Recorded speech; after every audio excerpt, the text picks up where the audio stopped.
Certains moteurs sont montés horizontalement, d'autres verticalement. Ne sous-estimez pas cette différence apparemment mineure. Elle influe considérablement sur l'expérience de conduite et détermine directement si votre voiture est une familiale spacieuse et économe en carburant ou un véhicule sportif prêt pour le drift et la course. Voici le 27e article de notre série consacrée aux moteurs, détaillant les différences, les avantages et les inconvénients des montages transversal et longitudinal. Aimez cet article et commençons. Parlons d'abord des moteurs transversaux, montés horizontalement. Plus de 95% des voitures familiales utilisent ce type de moteur car il est moins coûteux pour les constructeurs, offre plus d'espace intérieur et est plus économe en carburant. La plupart des voitures familiales sont à traction avant, ce qui signifie que le moteur n'a besoin de transmettre la puissance qu'aux roues avant. Comme le moteur est situé directement au-dessus de l'essieu avant, seule la boîte de vitesse et le différentiel, côté vilebrequin, doivent être intégrés pour transmettre la puissance directement à l'essieu avant. Le système de transmission adopte une conception horizontale standardisée, ce qui simplifie sa structure et permet aux constructeurs automobiles de réaliser des économies. De plus, le positionnement horizontal du moteur au centre du compartiment moteur libère de l'espace pour le démarreur et la batterie, réduisant ainsi l'encombrement du compartiment moteur et les coûts. Cette conception offre également des avantages aux conducteurs. Premièrement, le trajet de transmission de la puissance du moteur aux roues avant est plus court, minimisant les pertes d'énergie et améliorant le rendement énergétique. Deuxièmement, la transmission est hautement intégrée, la majeure partie étant située au-dessus des roues avant, sans empiéter sur l'espace intérieur. Ceci permet un tableau de bord plus orienté vers l'avant et, la puissance n'ayant pas à être transmise aux roues arrière, la carrosserie est relativement plate, offrant ainsi un habitacle plus spacieux. L'habitabilité et la faible consommation sont des atouts majeurs pour les voitures familiales. C'est pourquoi de nombreux modèles sont équipés d'un moteur transversal. Cependant, ces inconvénients sont également manifestes, principalement sur 3 points. Premièrement, un moteur transversal ne convient qu'aux véhicules à traction avant, qui requièrent à la fois une direction et une motricité optimale, ce qui se traduit par une tenue de route et une agilité intrinsèquement moindre que celle des véhicules à propulsion. Deuxièmement, les moteurs transversaux offrent moins d'espace de chaque côté du compartiment moteur, ce qui complique l'intégration de systèmes de suspension complexes multi-bras ou à double triangulation. Par conséquent, les moteurs transversaux sont généralement équipés de suspensions à jambes de force McPherson, moins performantes que les systèmes à double triangulation. La conception du compartiment moteur Volvo est la seule raisonnablement adaptée aux suspensions à double triangulation. Troisièmement, la puissance du moteur ne doit pas être trop élevée, sous peine de voir apparaître un déséquilibre du couple. Dans un moteur transversal, la puissance est délivrée d'un seul côté, tout comme la transmission. Cela signifie que lorsque la puissance est transmise à l'essieu avant, elle n'est pas centralisée.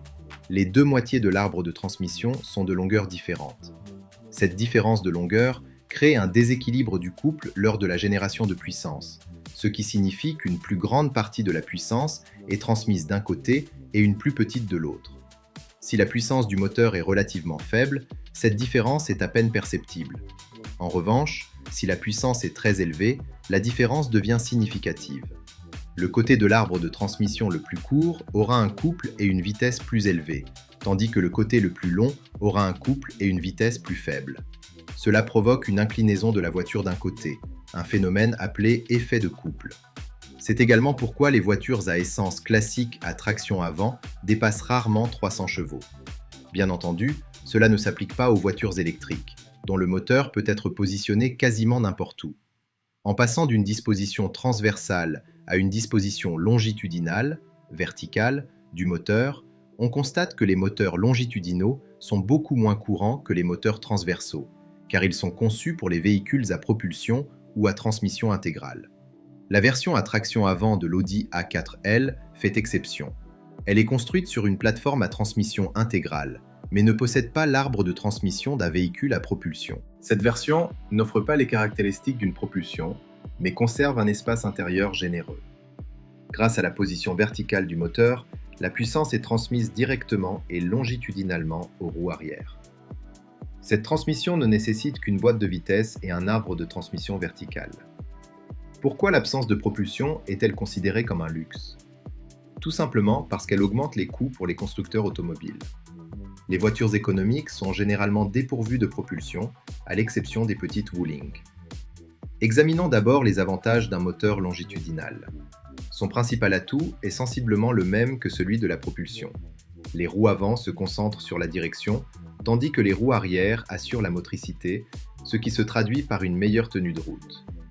Ensuite, le montage vertical du moteur permet d'allouer davantage d'espace dans le compartiment moteur à des systèmes de suspension multibras et à double triangulation plus sophistiqués, améliorant encore la maniabilité. Il élimine également les problèmes de répartition du couple dus à des longueurs d'arbre de transmission variables. Par conséquent, les voitures à moteur longitudinal sont généralement privilégiées pour leur tenue de route. Cependant, leurs inconvénients sont également importants. Un espace intérieur réduit. En effet, un espace longitudinal plus important est nécessaire dans le compartiment moteur. Par exemple, les BMW sont dotés de capots moteurs relativement longs pour loger le moteur, ce qui oblige à reculer le tableau de bord et, par conséquent, à réduire l'espace intérieur. De plus, l'arbre de transmission et la boîte de vitesse sont situés sous l'habitacle, ce qui diminue encore l'espace disponible. Par ailleurs, les voitures à propulsion arrière ont un rapport de transmission plus long, ce qui entraîne une perte de puissance accrue et une consommation de carburant plus élevée. Du fait de leur petite taille et de leur consommation élevée, les moteurs longitudinaux sont relativement rares dans les voitures familiales. On les trouve principalement sur les modèles de milieu et haut de gamme, où ils offrent une expérience de conduite plus agréable. La prochaine fois, nous aborderons les différences entre les moteurs diesel et essence. N'oubliez pas de nous suivre pour approfondir votre compréhension des moteurs. Pour plus de contenu, abonnez-vous à la chaîne Automobile. À bientôt dans la prochaine vidéo.